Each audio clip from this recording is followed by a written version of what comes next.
Lynn, should we go ahead and get started? Just 1 second.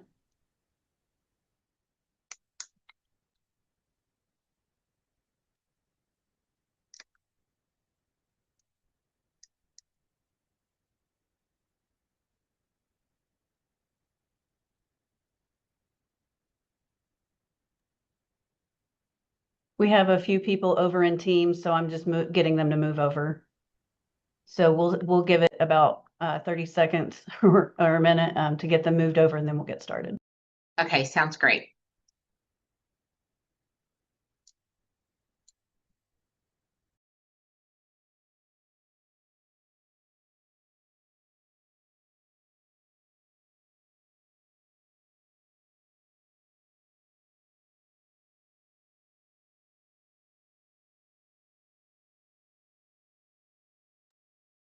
Okay, I think I've got everybody over now.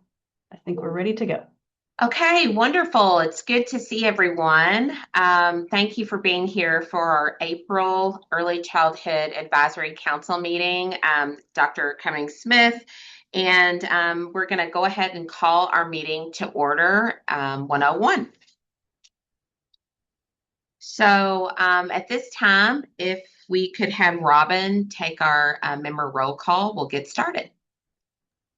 I will go on and fill in for Robin today and get started with roll Thanks, call. Kelsey. No problem, Felicia. We have Amy Smith, Here. Andrea Day, Here. Andrew Waters,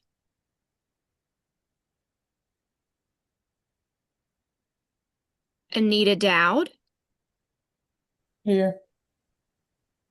Brittany Howell,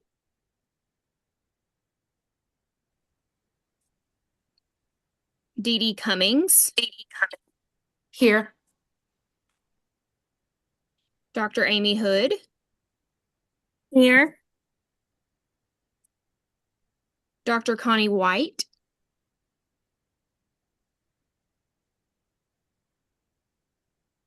Dr. Felicia Cummings Smith, Here. Dr. Jason Gilbert,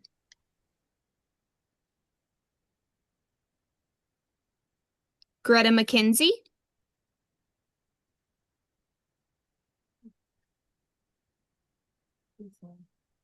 okay, Jamie Rogers, Here.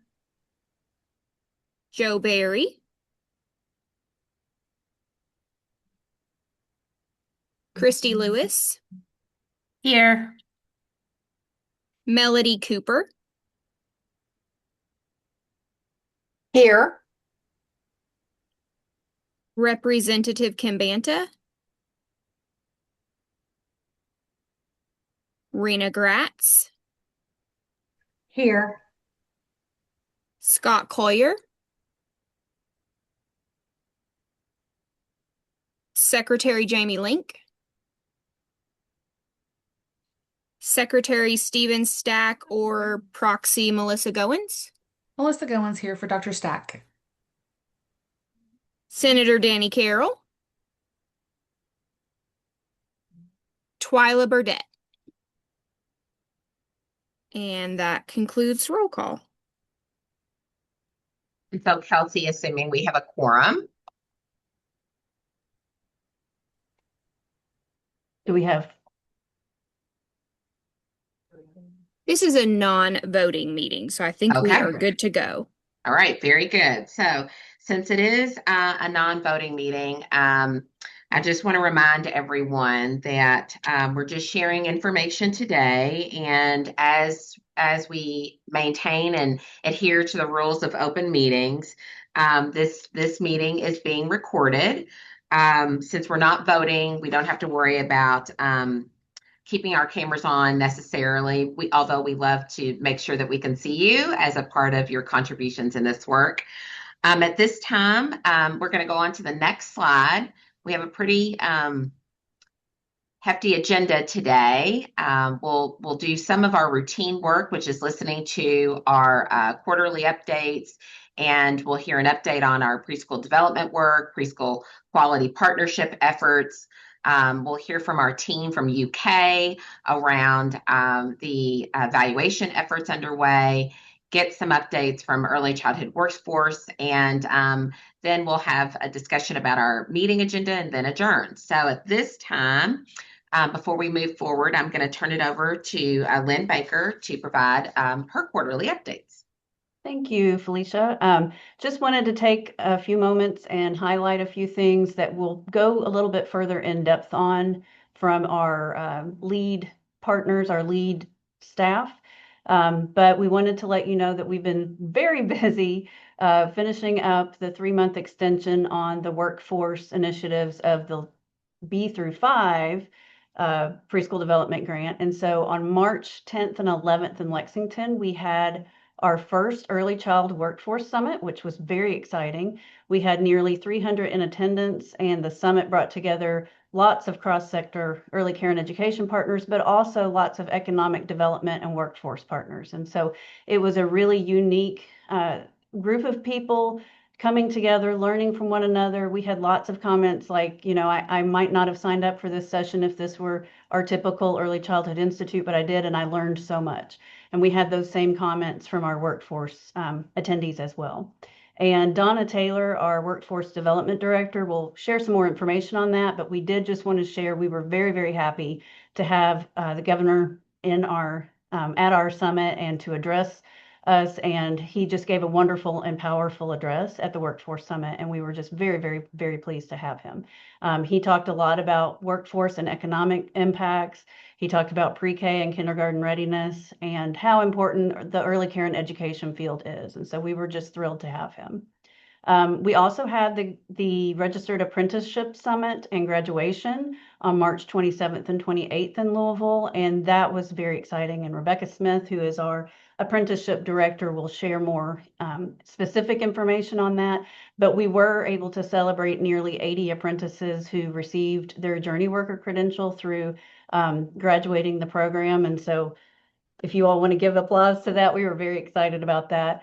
And we have a new cohort coming up, and Rebecca will share more about that as well. The B through 5 preschool development grant, as I mentioned, we're wrapping up on the 3-month extension. Workforce strategies there, that actually ended March 31st. And we have a new systems building preschool development grant, which is all about coordinating, collaborating, and unifying our state systems around early care and education. And we'll hear more about that as we go to our preschool development grant specific updates. And then we'll also hear from Megan Greenwell, who is our coordinator on staff with our Regional Collaborative Network. We have several regional collaboratives who've done some amazing things over these several months. And so we're going to get into some specifics and share with you all some of the really important boots on the ground work that those regional collaboratives have done. So that's all for me for now. I'll be back in to share about our preschool development grant. Our preschool development grant director, Crystal Hawkins, couldn't be with us today. She has had a death in the family, and so our thoughts are with her, and I'll be filling in for her in a moment. Back to you, Felicia.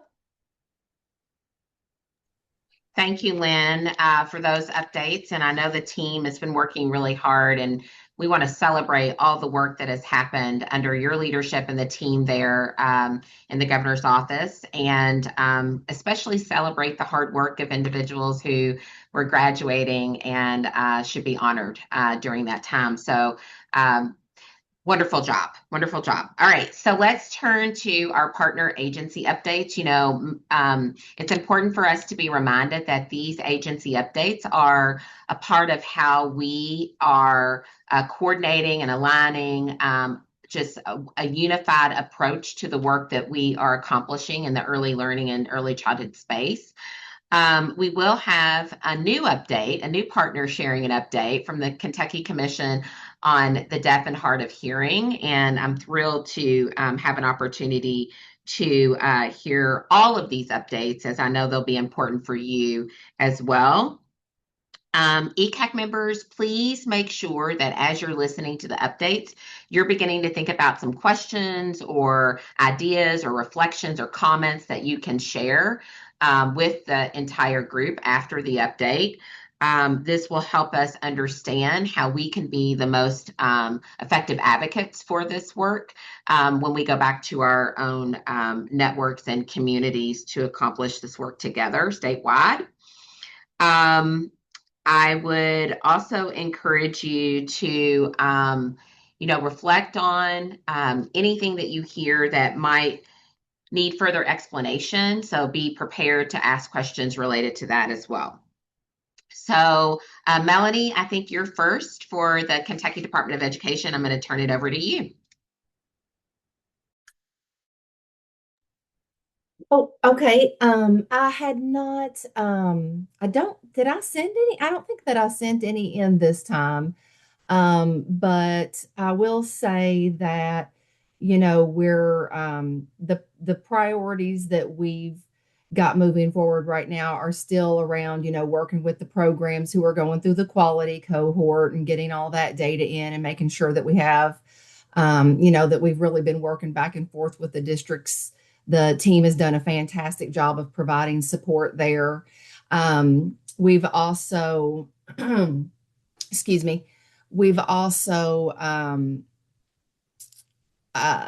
been working with our program wide through our regional training centers.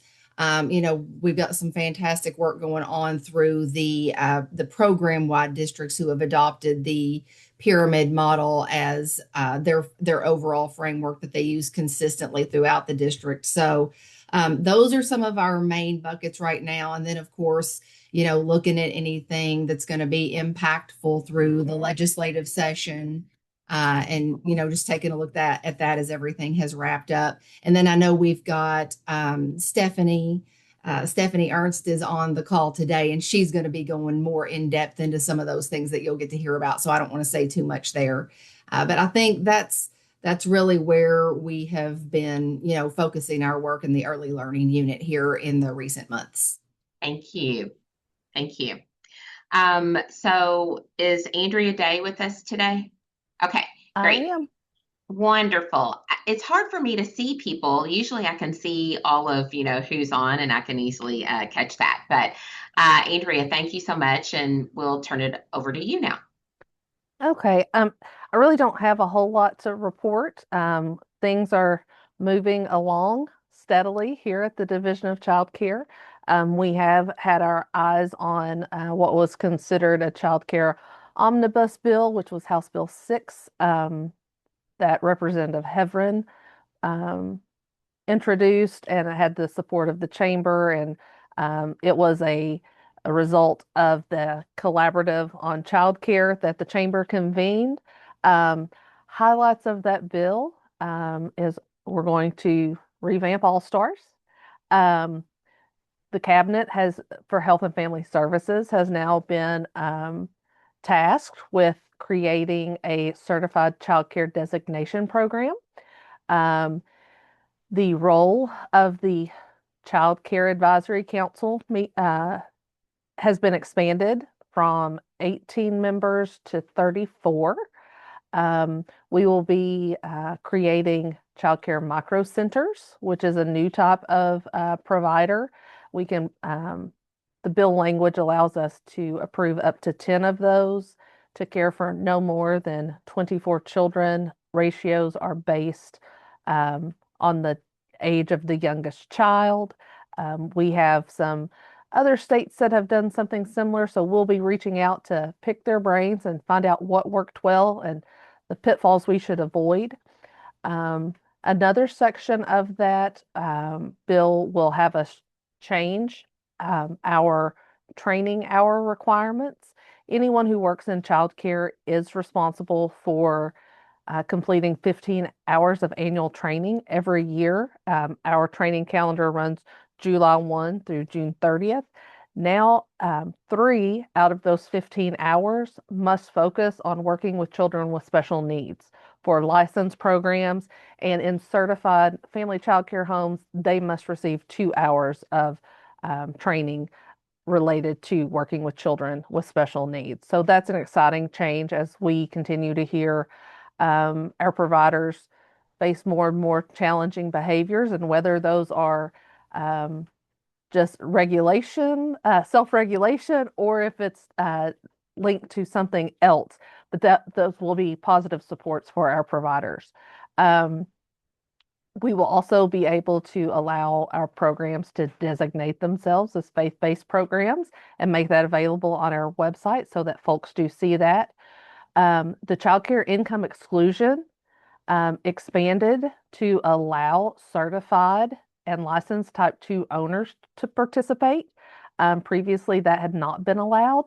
So that change will be made, as well as that income exclusion being part of the statute. So it is codified now. And so we received an appropriation to continue that as well. So we're happy to see that that pilot, if you will, that we did, we were the first state to do it, has been successful, and our legislature sees the value in supporting that workforce.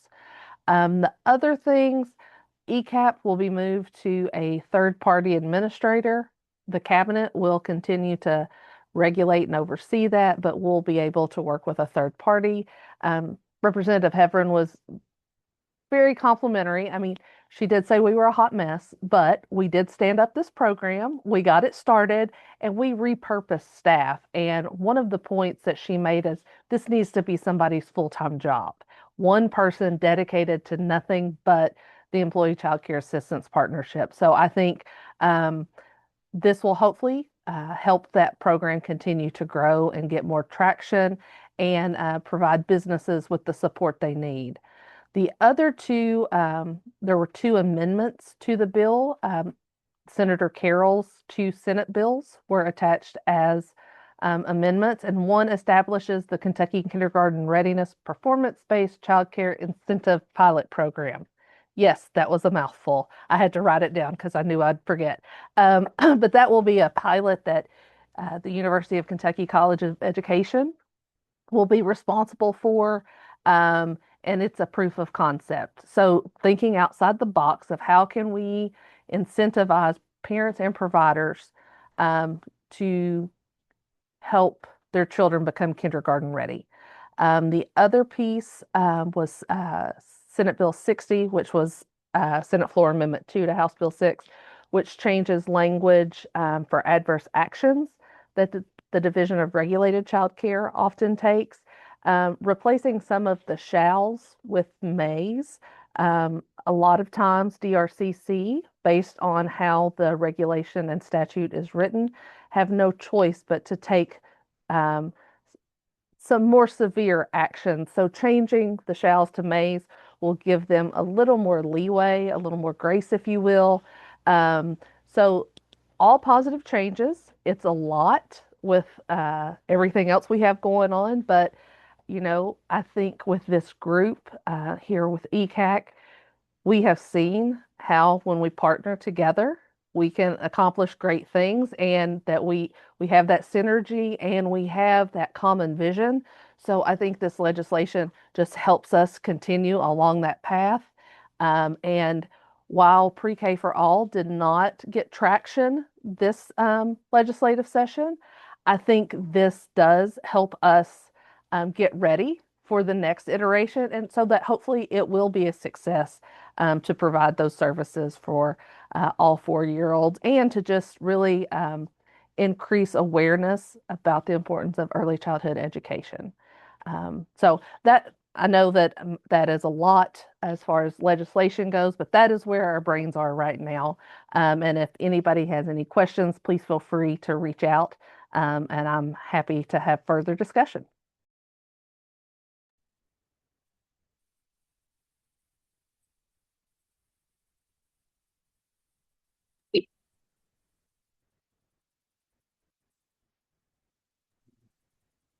Alicia, you've cut out.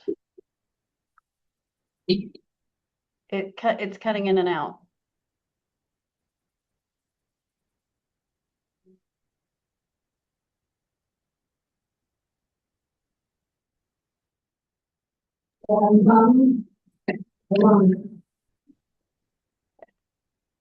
I heard you for a second.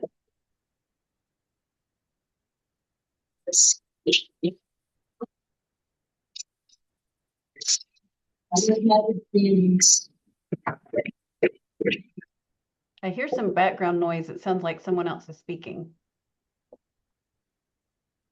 I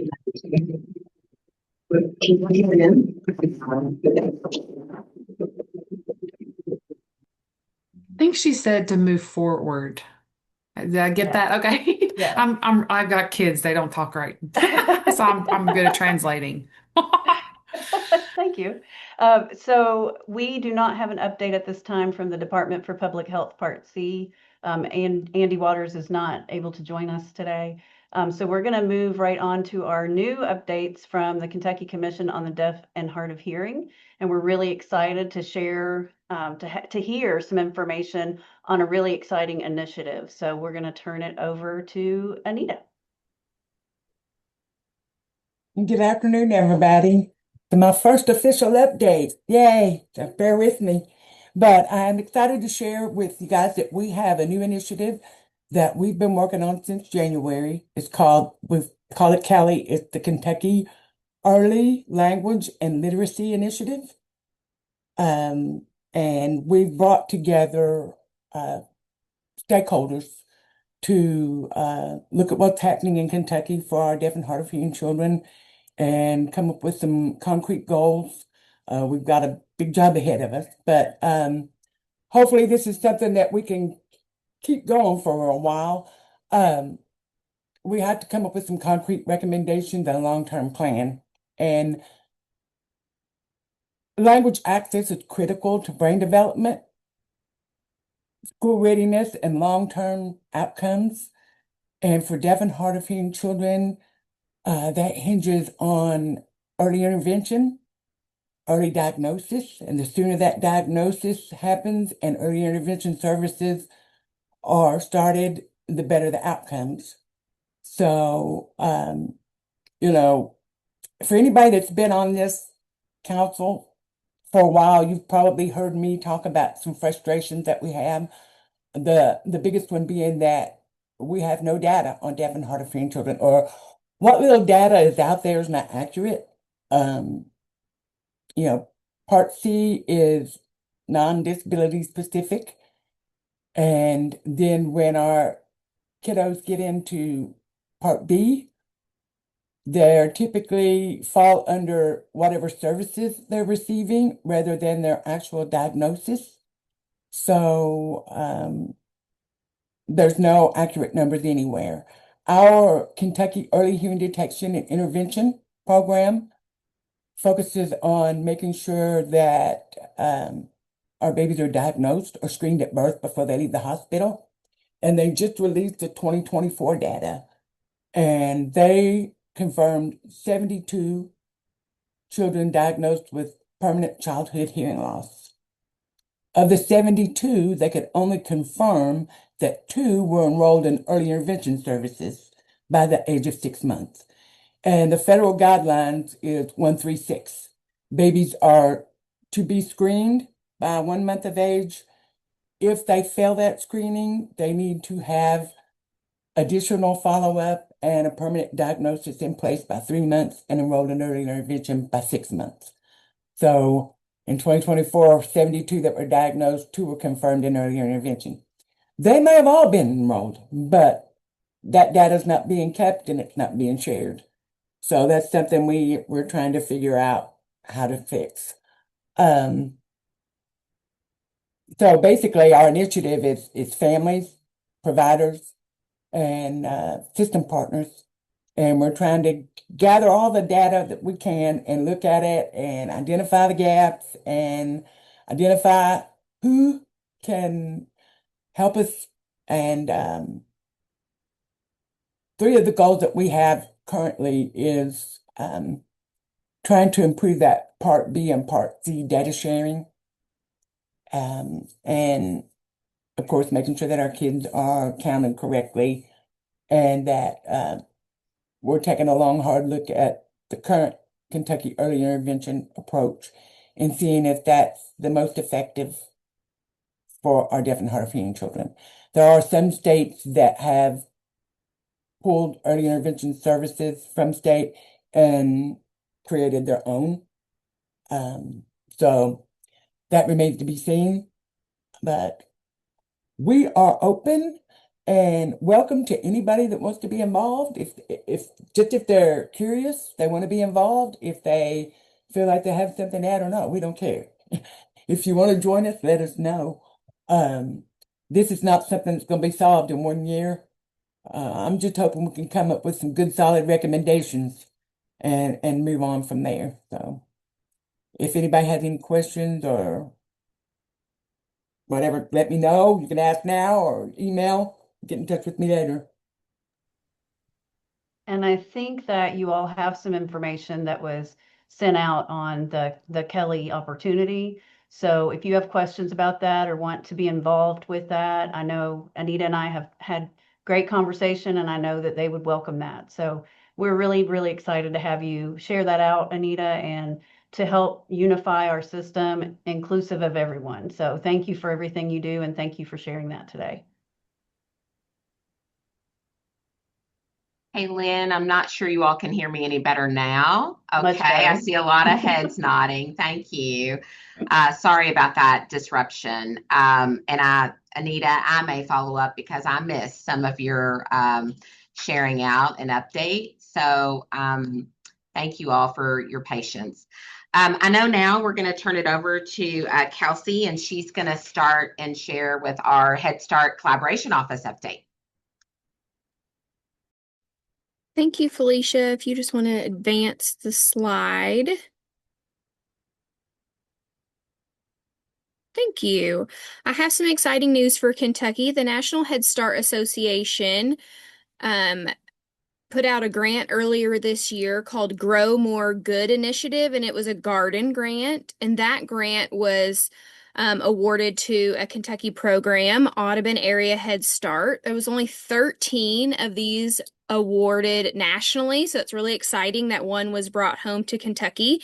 And so the purpose of that grant is so that programs can make green spaces and essentially edible gardens for young children. It's encouraging hands-on educational curriculum so kids can get out there and actually feel those green spaces. And it was really neat that one of those was awarded to our state. So exciting for Audubon. The governor's office, I am specifically working with EKU on a new strategic plan with Kentucky Head Start Association, because unfortunately their strategic plan has expired, and it's really important for OHS that each state agency has a strategic plan that they are working towards and measurable initiatives so that they can keep their state associations strong and so that they can continue to advocate for Head Start. So we are working with EKU to get that updated so that they have a new plan moving forward and that they have, measurables and attainable goals for us as a state when it comes to Head Start. The next thing that we are working on is through COVID, KHSA had a long break where they were not able to have a statewide conference, essentially. And so last year they were able to reconvene last fall, and they had over 200 attendees register, and I think they had just about 150 actually be able to show. It was in December. That's a hard month to get teachers out of classrooms and administrators out, especially with sickness. So they have moved that conference to October of this year in hopes that more will be able to attend, and they will have 4 tracks, I believe. We're in the very early stages of planning that. So very exciting to have that conference be able to continue and to see the state association grow. I have Head Start Collaboration Office pre-service trainings coming up. I've had several programs request that I come do visits or training. So that's really exciting that I'll get to see programs throughout the state. Several topics as far as challenging behaviors, curriculum fidelity, family service, doing some trainings on the family guide. So I'm really excited to get out and about throughout the state to see those programs and to further training for them so that they can have their classroom staff feel ready for the upcoming school year. And then lastly, at the Kentucky Head Head Start Association meeting I attended on March 12th. They have those quarterly, so the next one won't be until June, but in March, they were able to establish guidelines for their committees. We discussed the strategic plan, as well as some upcoming conferences that are exciting for them. So it was really nice to meet as an association and see that continue to grow and have strong attendance and initiatives moving forward. And that's all I have to share for the Head Start Collaboration Office at this time. I believe I'm passing it on to Lynn.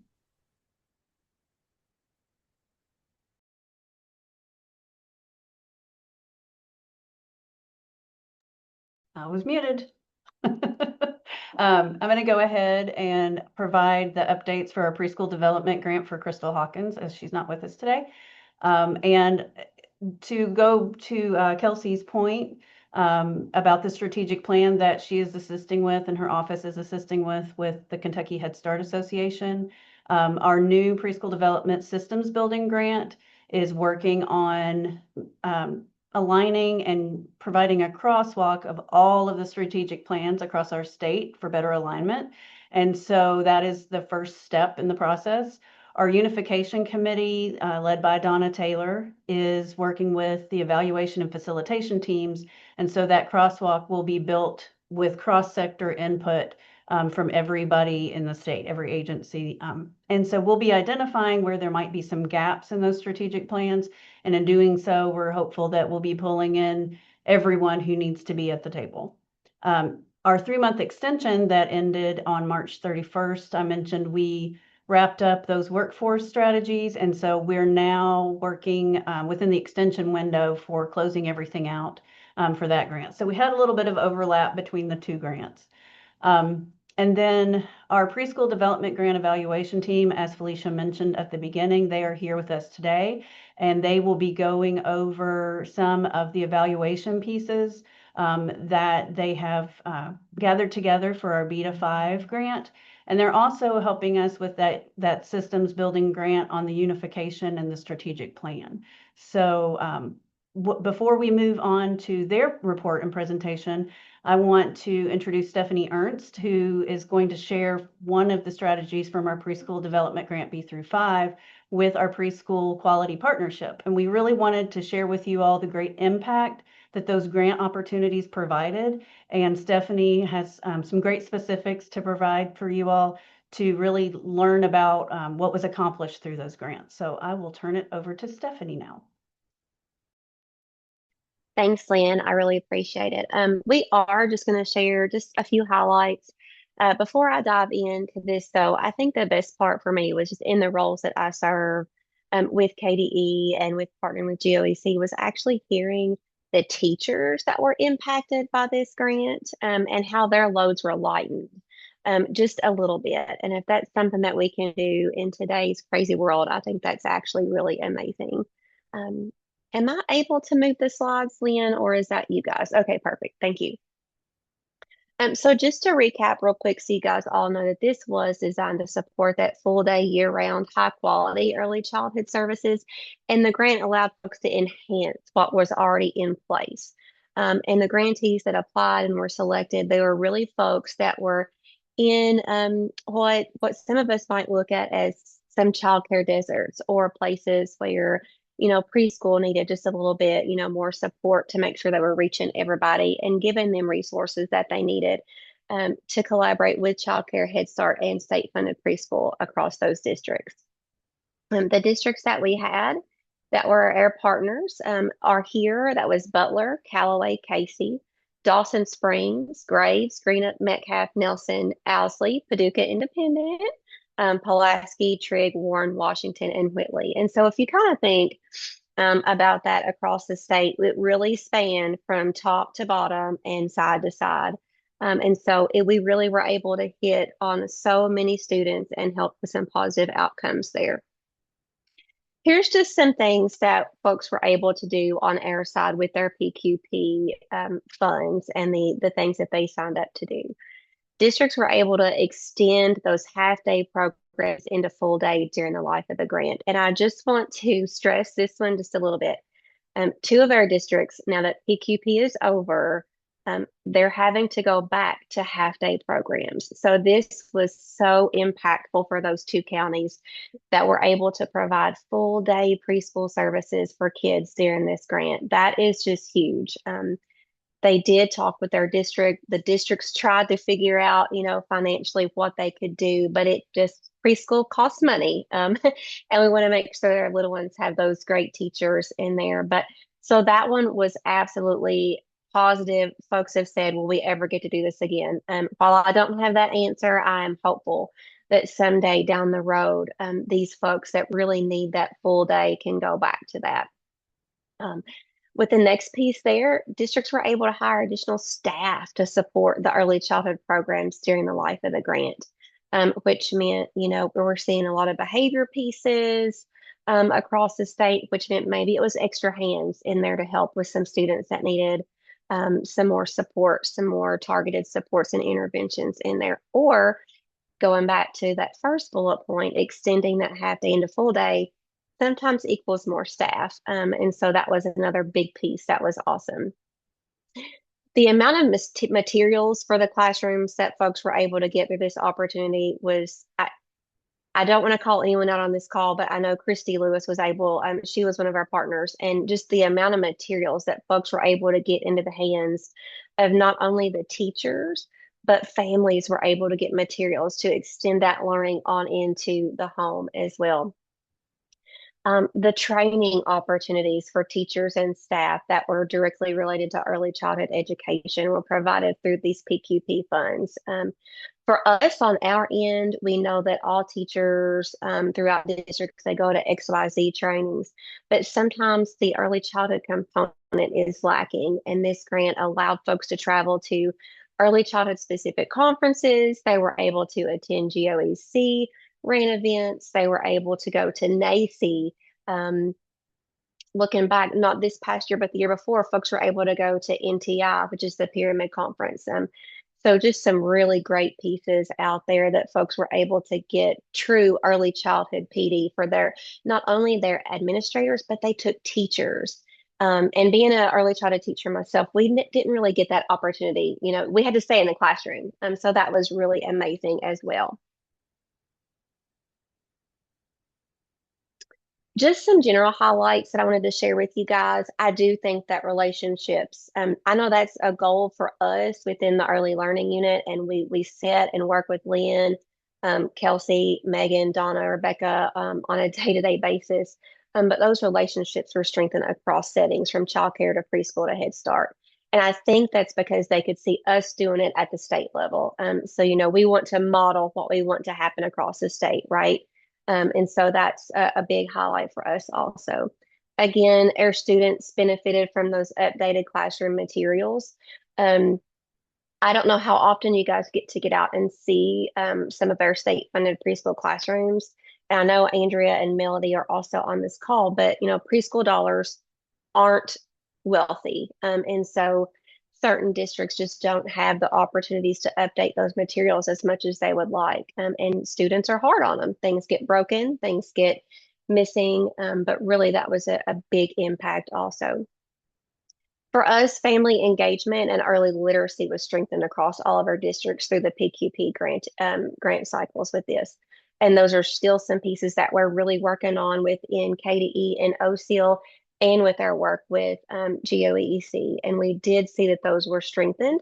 There's still some room for growth, but we're still trying. And again, folks were able to really bring back some of what we remember as those family engagement opportunities because they had funds through PQP to be able to offer parent training, parent materials, meals, childcare for parents to be able to come after hours. So really, I'm sad that this is over. I hope that one day we'll be able to work with these districts or even get other districts involved in some of this work. But if you guys have any questions, I'm happy to answer as best as I can. Just a huge thank you to those 15 districts that we had. They had to take on some extra paperwork and they had to see my face probably more than they wanted to at times. But it really was a great opportunity. Stephanie, thank you so much for that overview. Lynn, I saw you come off mute. Did you want to add?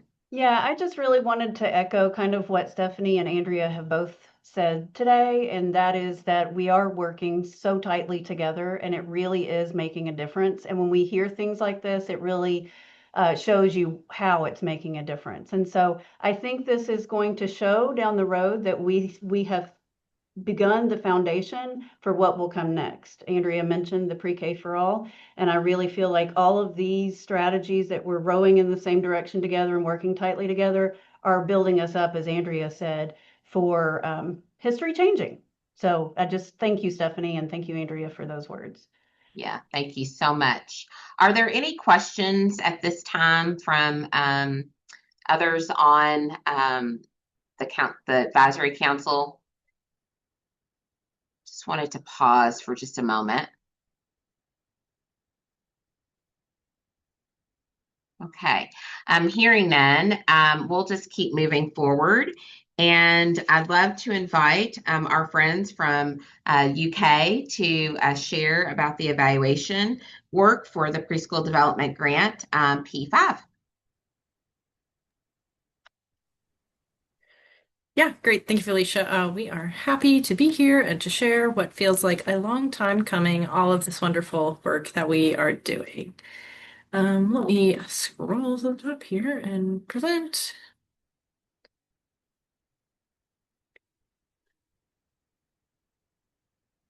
Sorry, well, I don't know why this.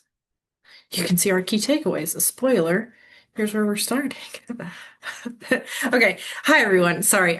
So it's nice to meet you if I have not introduced myself to you. My name is Dr. Trisha Dewan Manning, and several of us from UK are here today, and we're happy to talk to you about all of the evaluation work that we've been very excited to work with GOEC on. So myself and Dr. Lola Adedeku will be presenting today just to give you some highlights about what we've been doing.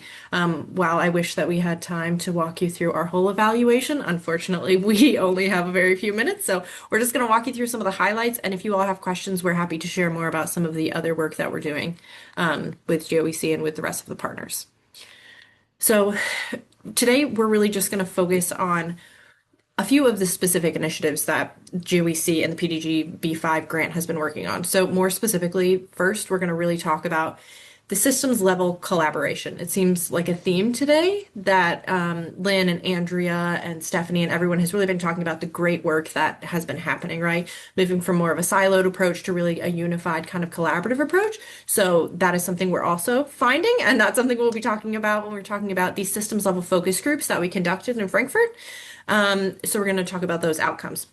We're also going to be talking about the Partners for Real Impact Accelerator that was able to happen, and the focus group findings that occurred with the regional collaboratives across the state. And then we're also going to talk about the All-Stars quality rating system. Andrea, I know you said that is now changing, but we will talk about what we found as related to the All-Stars system so far. So just in case anyone is very methodological and curious about where this information is coming from, right? We did a lot of focus groups. We've sent out surveys. We've been trying to listen and learn as much as we possibly can. And we've also been pulling some data from CHFS and from KY Stats from different areas like that. So we've done a little bit of qualitative methodology, interviews, talking, that kind of fun stuff, and a little bit more quantitative numbers, statistics kind of methods and analyses. So I will let Lola come off of mute and share her portion. Thank you, Tricia. Thank you for inviting us to present today. As I logged on, I saw quite a lot of familiar names from the focus group sessions, and I'm going to start by thanking you all for participating in that, for providing data. So I will present some of the findings from those focus group sessions. When you get the report, you will see additional findings that I won't be able to talk about today because of our time. So for those who were not part of the focus group sessions, we had 3 in-person sessions last fall where 15 partners involved in early childhood education and care in the state of Kentucky participated in 1 focus group session each. And the purpose of that data collection was to understand how the partners have used this grant, the PDG grant, to strengthen partnerships and collaborations with the goal of enhancing access to care and quality of care in the area of early childhood education. So from our analysis of the focus group data, we came up with 5 emergent themes. For the sake of time, I would touch on 4. I would actually, next slide, please.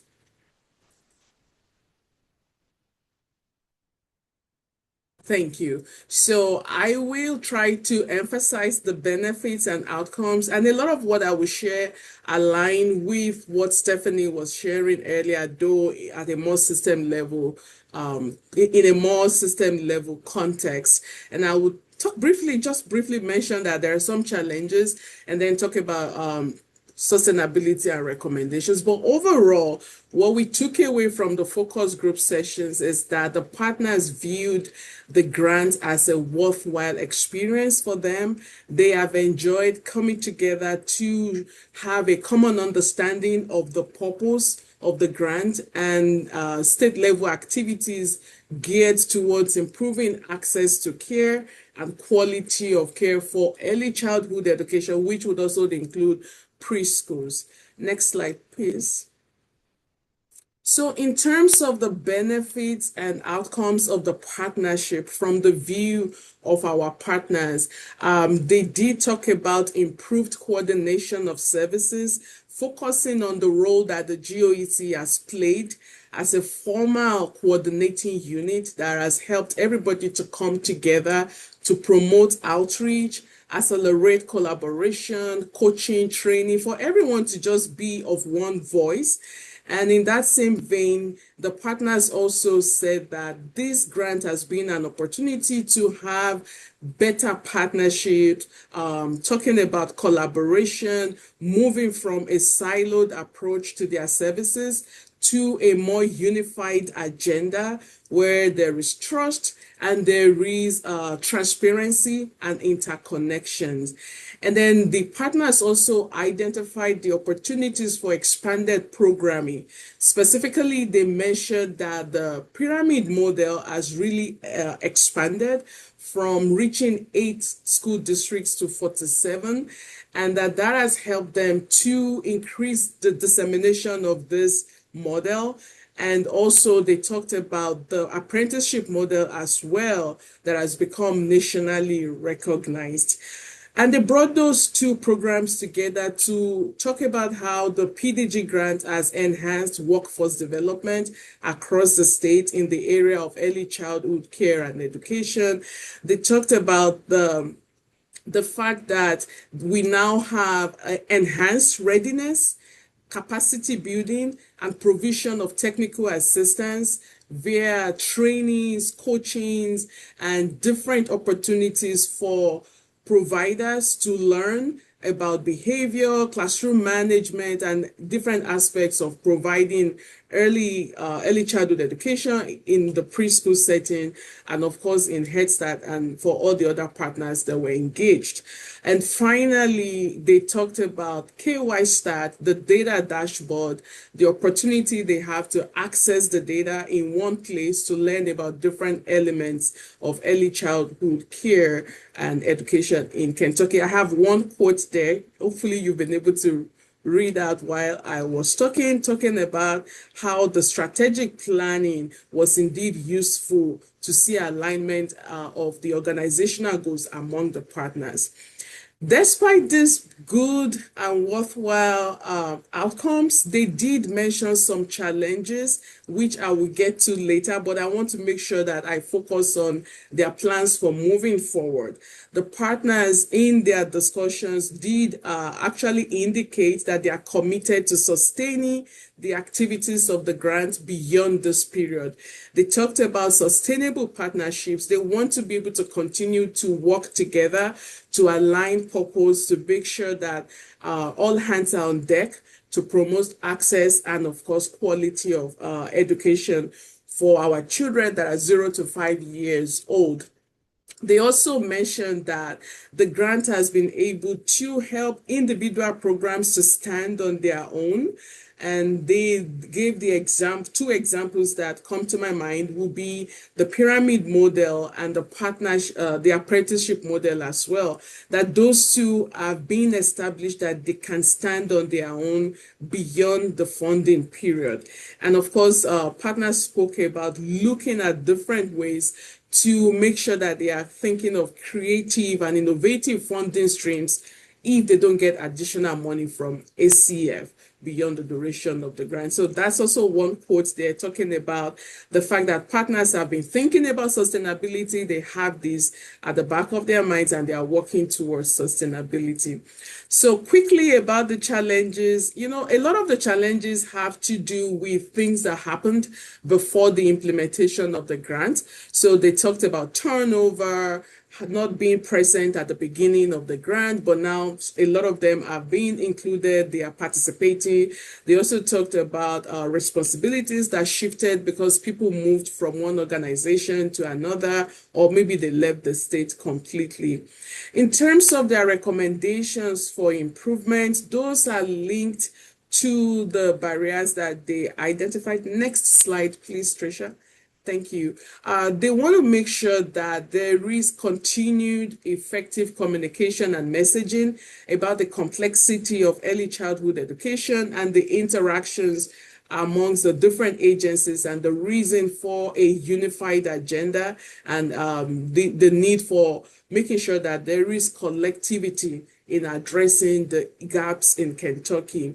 They suggested that if there is the opportunity again to have another grant or a similar grant, that it would be good to involve partners in the planning phase. And I think we already explained that as part of the challenges. And moving forward, they don't want to stop meeting because the grant is over. They want to continue to have opportunities for interagency learning, exchange of ideas, getting to know what agencies are doing, for partners to know what the other organizations are doing, being able to communicate and cross-breed ideas. They want to make sure that that continues beyond the duration of the grant. I'm going to let Tricia take over from here. Thanks, Lola. And yeah, I think that as we were saying with this systems level grant, I think a lot of that work has continued now that we have started the systems building grant, or that it's sort of on the horizon. I think a lot of that great work is just kind of continuing with all of the partners. And as we can see, I think the ECAC is really a great unifying opportunity for everybody to come together and communicate and share what's happening in the world of early childhood around the state of Kentucky. So I'm going to focus on the Partners for Real Impact Accelerator focus groups. So that's kind of a mouthful also. What that means is the Governor's Office of Early Childhood through the PDG B5 grant worked with Partners for Real Impact to come up with this results accelerator. And what that means is it is a 3-month-long program where regional collaboratives from around the state were invited to come and participate in this accelerator. This accelerator really sought to increase the amount of work that regional collaboratives could do in terms of engaging in results work, being able to get data and understand what that means and how that can impact the locally defined goals within their own communities. They wanted them to be able to work together to develop shared goals and to work towards a small test of change within their community. So that could be increasing kindergarten readiness for those students who are in kinship care. It could be, providing more kindergarten readiness bags to the preschools in their communities. It could be to work on their bright spots funding. But this results accelerator happened across a year and a half because there were 3 different cohorts. So in total, 9 regional collaborators from across the state were invited to participate. And the governor's office was really specific and strategic in trying to make sure that regional collaboratives from across the state were always participating. So those from Eastern Kentucky, Western Kentucky, Northern Kentucky, Southern Kentucky, all of Kentucky was kind of involved and included in this initiative. And they either met around the state or we all met in Berea, which was a lovely time to work towards these small tests of change. So our office then conducted 6 focus groups. 8 of the 9 regional collaboratives were able to participate. And through these focus groups, we found 3 emerging themes that I will talk to you all about. So first, we found that being a part of this accelerator, being together, because these accelerators were in person across 3 months, really allowed the regional collaboratives to have some technical assistance and really also allowed them to build their capacity. So maybe the collaboratives hadn't always thought about what their strategic plan or their strategic goal was, but through being a part of the accelerator, they were able to think about that. So as you can read through this kind of long quote, I tried to highlight some of the more important portions of it, but they were really thinking about, our meetings are now running differently, right? Maybe now we're really focusing on kinship families and we're thinking, okay, what can we do to help them? What is the outcome that we're working towards, rather than throwing everything at the wall and seeing what sticks? They were able to figure out a lot more of a tailored way to really try to increase kindergarten readiness and other outcomes for their kids within their community. So that was a really big impact that all of the regional collaboratives thought was really important for them from the help from Partners for Real Impact. They also felt that there was better collaboration across the state. So I think a combination of having the ECIs, having these conferences, and having this regional accelerator focus, having these regional accelerators allowed the regional collaboratives really to gather together and to get to know one another. People from Paducah were able to talk to people from Eastern Streams, and they were able to come together and see what went well and maybe what didn't go well, and to really talk about their shared struggles, to think about what could be successful and to learn from one another as we're all working towards this goal of increasing early childhood education around the state. But not only did it help with collaboration across the state, it also helped with the relationships within collaboratives. I don't know if everybody is familiar with regional collaboratives, but sometimes collaboratives are built of multiple counties and sometimes they're built from one county. For those who are built of multiple counties, sometimes it can be hard, based on distance, they can be very far away from each other. So being able to come together through these accelerators allowed people to come together to be more comfortable and really to get to have a better working relationship than maybe they did before the accelerator. So all in all, the PRI accelerator focus was really good for everyone, and that's sort of what was highlighted in these focus groups. We also, in addition to doing the systems level focus groups, which Lola spoke to us about, and also working with Partners for Real Impact, we also looked at the Quality All-Stars rating system, and we really wanted to think about two different things. We wanted to think about, did the providers experience a significant change in their All-Star scores over time? But we also wanted to think about what factors might be impacting All-Star scores across the state.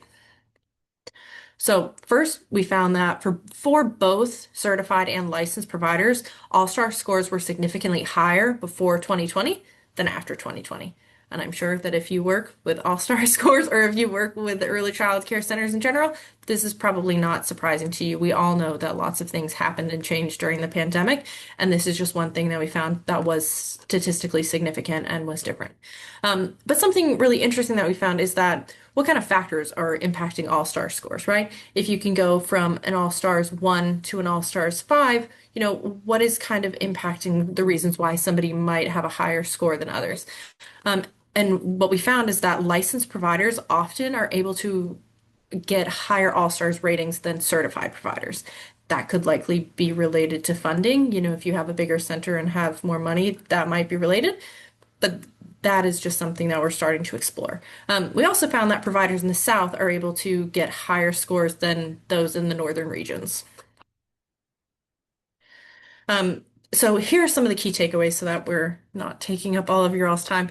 But the PDG partners shared an understanding, like Lola said, of the complexity of the early childhood system, right? They now are all talking about how they share a common understanding of the PDG goals and really a collective commitment to their role in supporting families and supporting the early childhood system within Kentucky.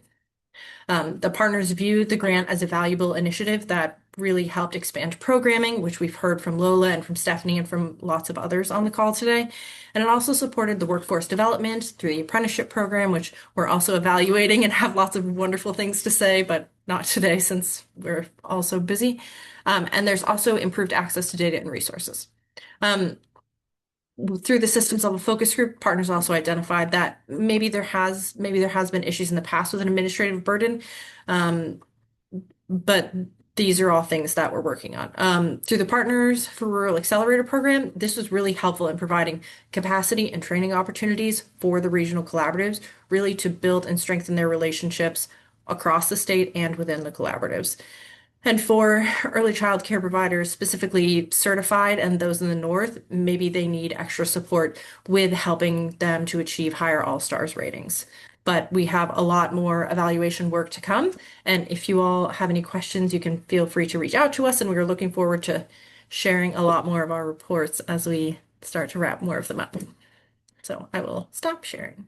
Thank you, Trisha and Ola. There is one question in the Yeah. chat, which was a similar question that I had about the disparities between scores, North Mhm. versus South that you mentioned. Mhm. Is there a way Yeah. that you can elaborate a little bit on that?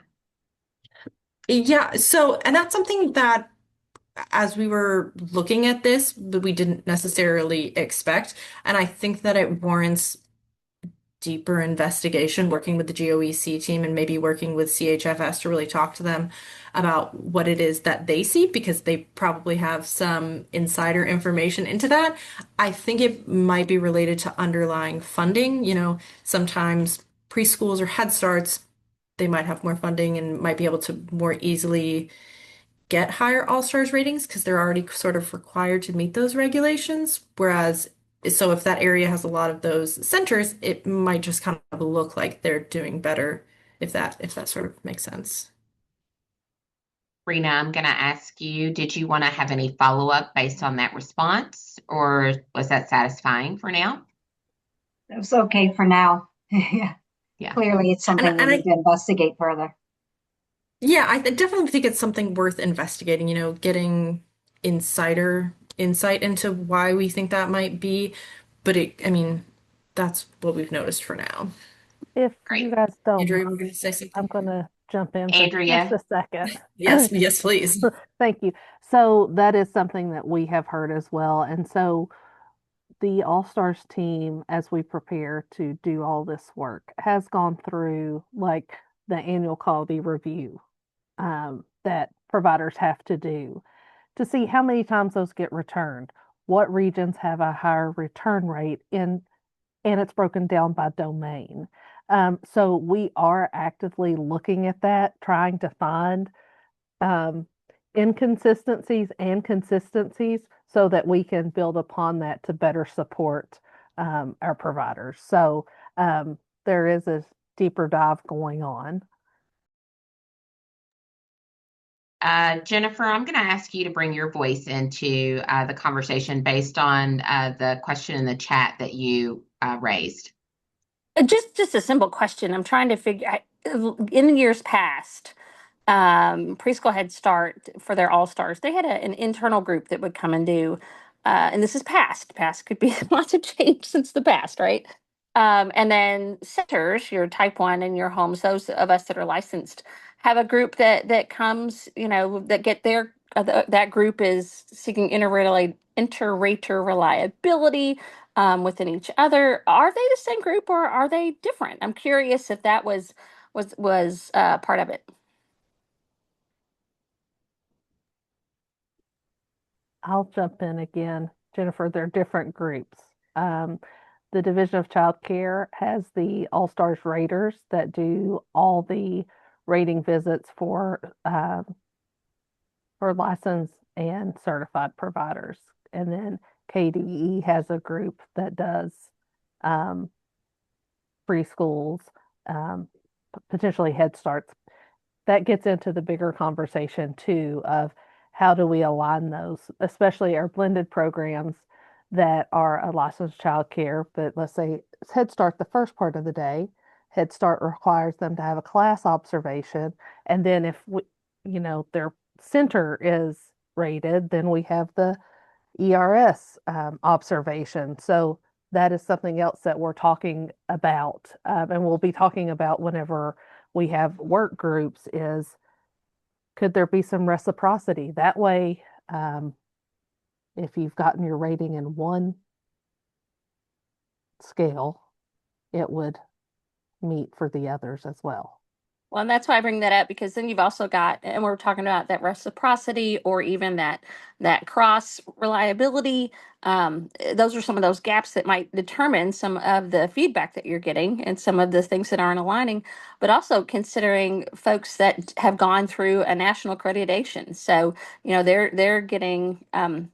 We're getting evaluated a gazillion times a year, and they're all different people coming in with different measures. And sometimes that can be, well, many times that can be very stressful. Listen, I've never gone through that myself, but just thinking about it stresses me out. So I can only imagine. Well, and just as a backup, right now we are literally in our All Stars review for level 5, and 1 month later in our NACE redo. So, yeah, it's a little scary. Yeah, so you're going to need a vacation soon. Well, yeah. Jennifer, thank you. Thank you for that question. And now I see Jamie's hand, please. Yeah, and I think this Jamie Rogers, I'm the parent representative, one of the parent representatives on the group. And this is more of just the big picture, not necessarily on the evaluation, but why did the evaluation kind of get kicked off to begin with? Was it something that we were looking for, or had a grant, or kind of the historical context? And then to Andrea, this is a question you kind of briefly mentioned. You're going to have to now redo the words on the All-Star systems, which is a big piece of work. Were these two connected, or just happened to be evaluating and then also doing that future work? Lynn, why don't you start with the first question related to why the evaluation? There was a system put in place back when the Kids Now initiative came to be back in 2000. And that started something that was the STARS rating system. And All Stars was the next iteration that then raised that level to 5 stars from 4, and added that component of, if you're licensed, you automatically get a 1 star. The components, and Andrea can probably jump in here a little bit too, but the components then were aligned to give specific points in specific categories. And so it was really to raise the quality across the board.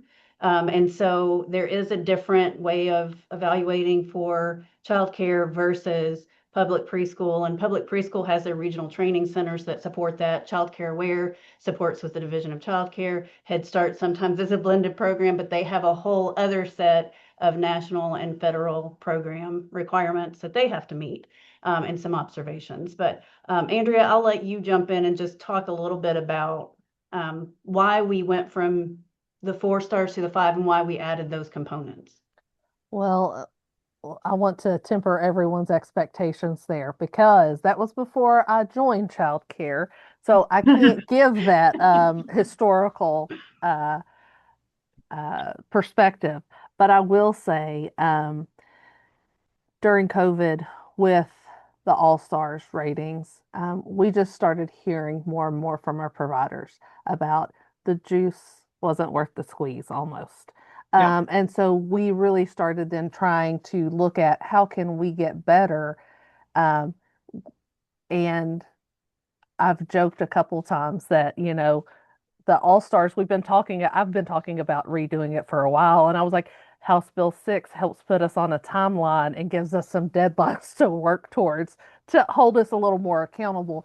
But again, in looking at how we can align all of this work, because again, when we talk about early childhood education, we are siloed, yes, and it's been bad in the past, but we're closer now and saying, how can this all work? Because we're all serving the same kids and the same families, and that's really what it's about, is providing those supports. So how can we level that to where parents have confidence regardless of what setting, and looking more outcomes focused, not just checking boxes of like, oh, yes, you have all of these things in your classroom. Well, it's great that you have everything, but what do you do with those things? How are you having that positive relationship with the children in your care?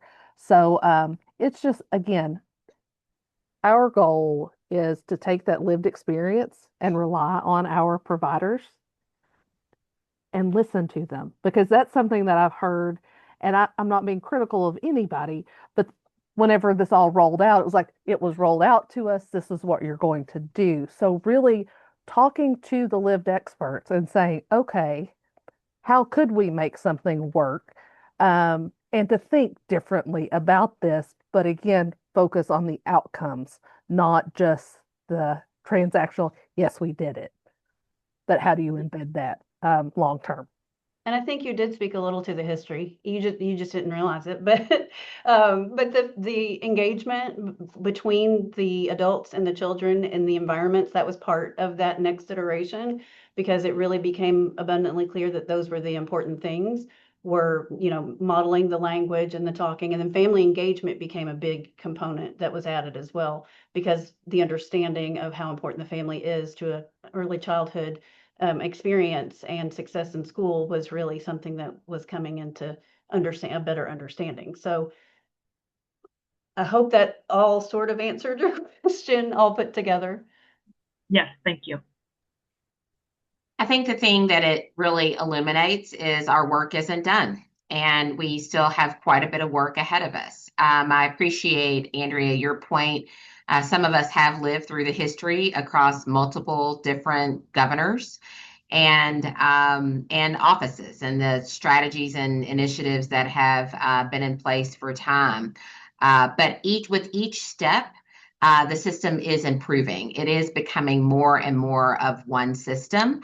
And so we are at a good point. We are poised for even stronger work to occur. And I believe what I have seen over time, Jamie, to your point, is the necessary aspects of understanding how different funding streams can also create the very different challenges that we face in creating one system approach to the work, and the way the team and teams before them have continued to try to get to that unification is through this type of collaborative effort, and ensuring that collaboration across state agencies and initiatives and strategic plans, which you heard will be a part of the next systems level work, will be able to adequately address and continue to refine the efforts that are underway. So, we are not there yet, but we are a lot closer than we were even 10 to 15 years ago to a more enhanced, improved, unified approach to our work together. So kudos to everyone that has continued to work at this for many, many years. And it is our responsibility to make sure that those that come after us continue to move that work forward. All right. I thought I saw Andrew on here just a minute ago, but he may not be with us any longer. Andrew, are you still on the call? If not, we were going to go back and hear your update. Okay, he may have left. So, Megan, I'm going to just go ahead and turn it over to you to talk about the regional collaborative networks. Excellent job on the updates previously. Thank you to all of our folks at UK and Lynn, to you on behalf of Crystal, sharing the work that she has had to progress manage and project manage over time. So thank you all. Megan. Thanks, Felicia. So today we're going to have the opportunity to share some of the spotlight some of our regional collaboratives throughout our Commonwealth. We are currently serving 117 counties out of 120, so that's really exciting for our work that we're doing here. We've been able to grow that program extremely and been able to provide them a lot of opportunities through the Preschool Development Grant and our office here. As you guys know, the regional collaboratives are our boots on the ground, people that serve our children 0 to 5 day in and day out, and the work that they do is incredible and limitless. And so we just like to take the opportunity sometimes to spotlight them and give them a little kudos on what they're doing, and let you guys know how they're utilizing their funds and their partnerships across the state. So on the first one that we're going to highlight on the next slide is in Powell County, which is part of the 0 to 5 Regional Collaborative. And here you're seeing them hosting a program that they do once a month for children who are 3 to 5. And this program is called A Day in the Life of a Kindergartner. And so this program is focusing on preparing the children for kindergarten, and they provide skills and staff on site to help facilitate learning and play. And it was initiated through a collaboration effort between the Frisky and Stanton Elementary and the Powell County Public Library and the 0 to 5 Early Childhood Council. So not only is this an example of some of our bright spots with transition to kindergarten and school readiness, but also partnership around their communities and that really blending and braiding of funding and resources within their collaboratives. On the next slide, you will see here our Eastern Streams Regional Collaborative. And this is a story walk at Hayden Park. And so they partnered with all their local Head Starts and they took them on a story walk. And each child that received a school readiness kit, and they served over 120 students just on this day here. And so this is something that they do on the regular. And so that means that they're getting those kits into the hands and families of so many children in those counties in Eastern Streams. So that's wonderful. And then on our next slide, you will see here Green River Regional Collaborative, and they celebrated their Baby Palooza, and they served around 66 families with 143 people in attendance. And it's a huge, large community event, and that for expecting mothers and families with babies up to 2 months old. And the Green River Collaborative offered parent education and vendor community organization information at this event, all free of charge. And then also pictured is the Rotary Club members, who is the sponsor of the Green River Regional Collaborative. And they were doing Dolly Days, where they handed out free books for children in their communities and also encouraged people to sign up for the Dolly Parton Imagination Library if they weren't already enrolled. On the next slide, you'll see here that we had the opportunity to offer a 2-day conscious discipline webinars for all of our regional collaboratives. And we had over 100 attendees at each one of those. So that was wonderful.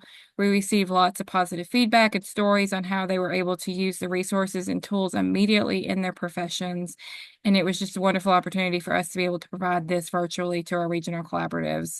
And I'm so thankful that we were able to do that through our preschool development grant work. And so, as always, we're thankful for our regional collaboratives and all that they do, and we will continue to support them however we can. And I'm going to pass it back to you, Felicia. Thanks, Megan. Excellent report and amazing exemplars that are captured in those updates. And I appreciate you also ending on the note of the type of professional learning and webinars experiences that were made available through this work. Excellent job. Thank you. Next, we're going to discuss our early childhood workforce updates, and I believe I'm turning it over to Donna to share her updates. Thank you. Continuing on with highlighting some of the ways that we were able to put the preschool development grant dollars to use and meet some of our workforce goals was that on March 10th and 11th, we made history in Lexington by hosting Kentucky's first ever Early Care and Education Workforce Summit. We brought together a group of 300 leaders, bridging the gap between ECE professionals and Kentucky's broader workforce development sector. So the goals for these 2 days were for our workforce partners to understand why high quality ECE is the workforce behind the workforce. And we explored how ECE is critical for economic stability and a necessary component of any talent pipeline. And for our ECE professionals, we really focused on empowerment. So attendees walked away with tools and resources specifically designed to help strengthen their recruitment and retention efforts within their programs. So on the next slide, you can see that we were honored to have Governor Andy Beshear share his vision for early care and education workforce, kindergarten readiness, and pre-K for all at our Workforce Summit. Governor Beshear emphasized the importance of giving children a strong start in life, and he expressed his appreciation for all that the early care and education workforce does to help families and children achieve that strong start. We also had Sam Flynn, who's the executive director for Pre-K for All, present at the summit some of the vision around the Pre-K for All program. And on this slide, you can see one of our highlights of the summit was our opening keynote speaker, Dr. Marcia Tate. She delivered a masterclass on personal and professional leadership and shared insights on the 7 habits of highly effective people. So specifically, she tailored these principles to the unique challenges of the ECE fields. And her session really challenged all of the attendees to move from effectiveness to greatness by aligning daily actions with long-term mission for Kentucky's children and families. And then on our next slide, we also were thrilled to have hosted 2 panel discussions on the second day of the summit. On the left side, you'll see our workforce professional panelists. We had Mike Yoder, who's the interim commissioner for the Department of Workforce Development in the Kentucky Education and Labor Cabinet. Next, we had Debbie Dennison, who is the Deputy Executive Director with Kentucky's Workforce Innovation Board. And we also had Kayla Jude, who is the apprenticeship workforce consultant for the Office of Employer Apprenticeship Services. And they were asked very targeted questions about how the broader workforce can really help support the ECE fields. Our moderator for our workforce panel was Lakeisha Miller, who is the Senior Director for Advancements and Partnerships at the Kentucky Chamber. And then you'll see on the other side of the screen, I'm sorry if you could go back a slide, thank you. We have our early childhood education professional panelists. So we had our moderator was Kate Dean, who's actually on this call today, who's the Regional Child Care Administrator for Child Care Aware of Kentucky. And our panelists were Lynn Baker, the Executive Director for the Governor's Office of Early Childhood. We had Andrea Day, the Director for the Kentucky Division of Child Care, Kelsey Turley, Head Start Collaboration Office Director, and Stephanie Ernst, the Pyramid Specialist with KDE. And all of those wonderful panelists are on this call today. So overall, it was very successful. We got a lot of great feedback from offering these panels, and we're able to really get some questions answered and have people have some aha moments. So thank you to all of them. And then finally, I did want to highlight, there's some pictures here from some of our breakout sessions. On each day of the summit, participants had the opportunity to attend 3 different breakout sessions, all with different topics, such as onboarding staff or growing and keeping educators, leading with intention and purpose, and many more geared towards either the ECE professionals or the workforce professionals. Lynn kind of mentioned a little bit of it in her opening earlier about how a lot of feedback we got was, this wasn't a session I typically would have signed up for, but I'm really glad that it was offered and that I did, especially some feedback that we've gotten was geared towards some of the professional development opportunities for our leaders in this field, because many times our institutes are geared towards our coaches, our teachers, our mentors, and we also need to understand that we need to invest some of that that knowledge and learning and time into our administrators and our leaders too. So we were thrilled to do that. And then one more thing I wanted to highlight was that we were happy to partner with Child Care Aware, and we piloted sort of a trainers track at our Workforce Summit. So these sessions were offered each day, and they were specifically geared towards Kentucky's ECE credentialed trainers. So they were able to attend the Workforce Summit, but also acquire some of their required PD hours to maintain their training credentials. So we got great feedback from that and are hoping to continue that work moving forward. And now I think I will pass it over to Rebecca Smith to provide an update on our registered apprenticeship program.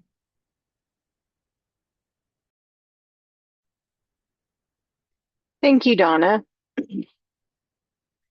So of course, I am really excited to talk about our early childhood registered apprenticeship summit and graduation that we held March 27th and 28th.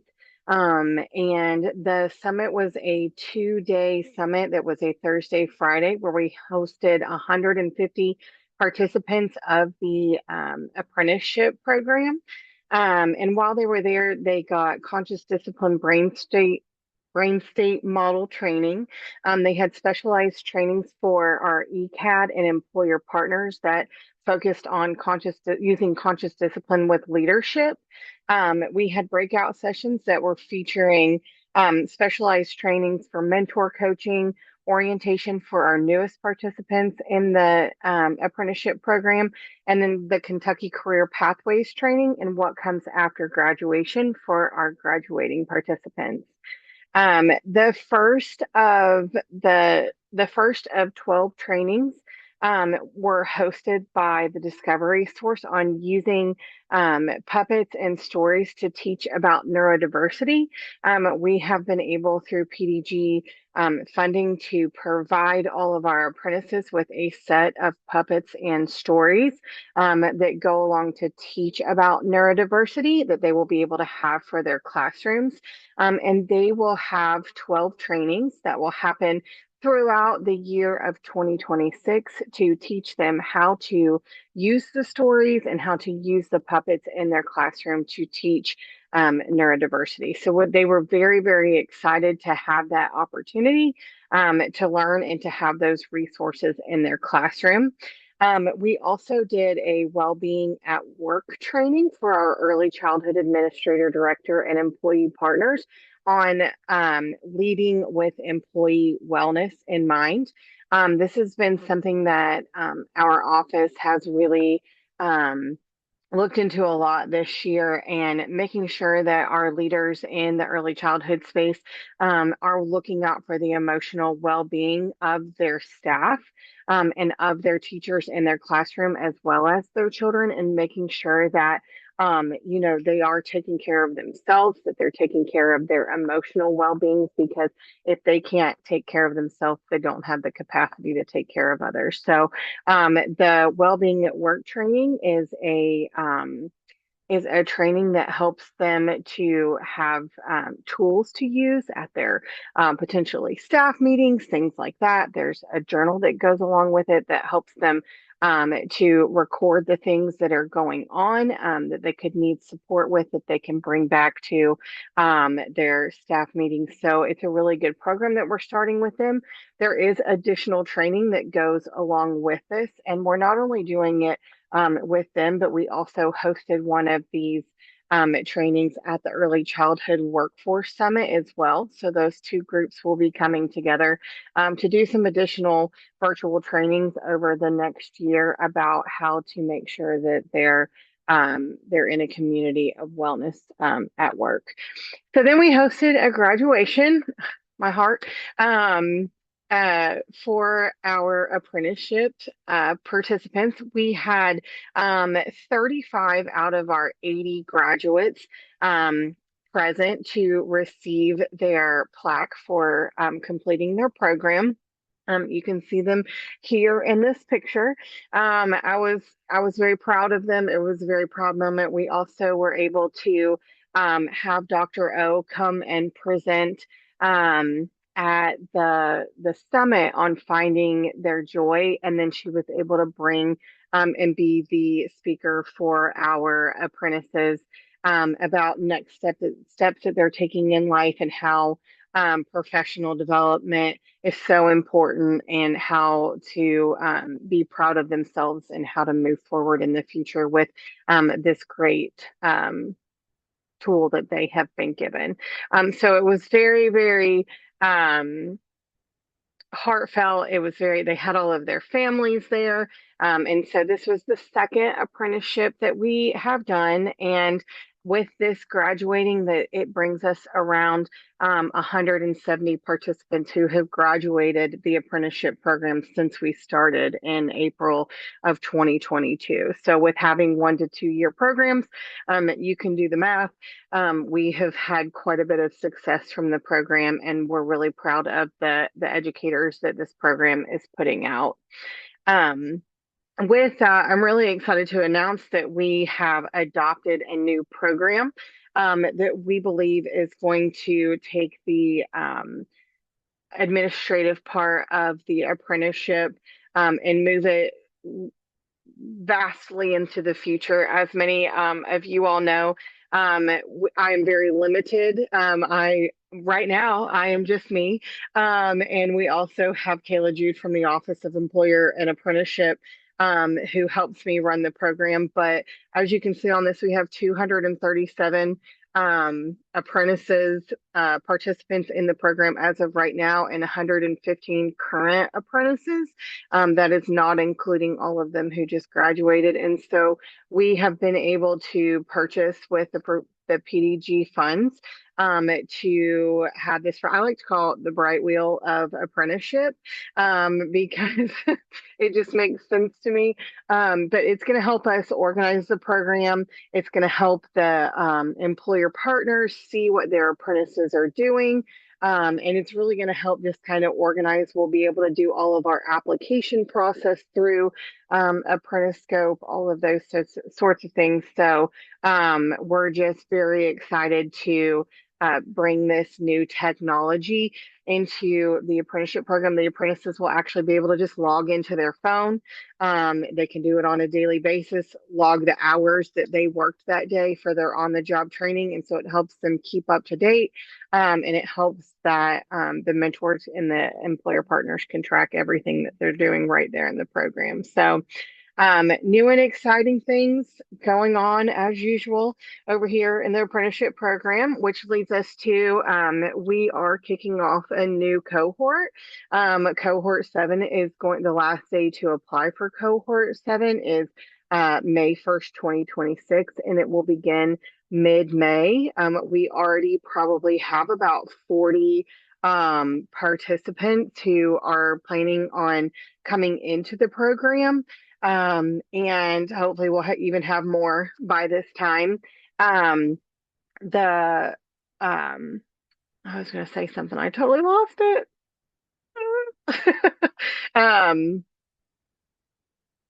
Anyways, doesn't matter. But with the new Apprenticescope that we have, they will be able to do all of their division of labor paperwork. They'll go directly into our rapid system, all of those sorts of things. So we're really excited for this 7th cohort to start. And I think that's all. Well, Rebecca, that is amazing work, and you are managing a lot, as it is clear from the number of folks that have been engaged in this work and the number that will soon be. And we do hope that part of our responsibility as a committee is to get the word out. So I'm actually challenging everyone on our advisory council today to please share this information as broad and as far as you can, so that we can have a great cohort for cohort 7. Wonderful. Thank you, Rebecca. The next slide just shares our upcoming schedule for our meetings, and I hope you have those etched into your calendar now.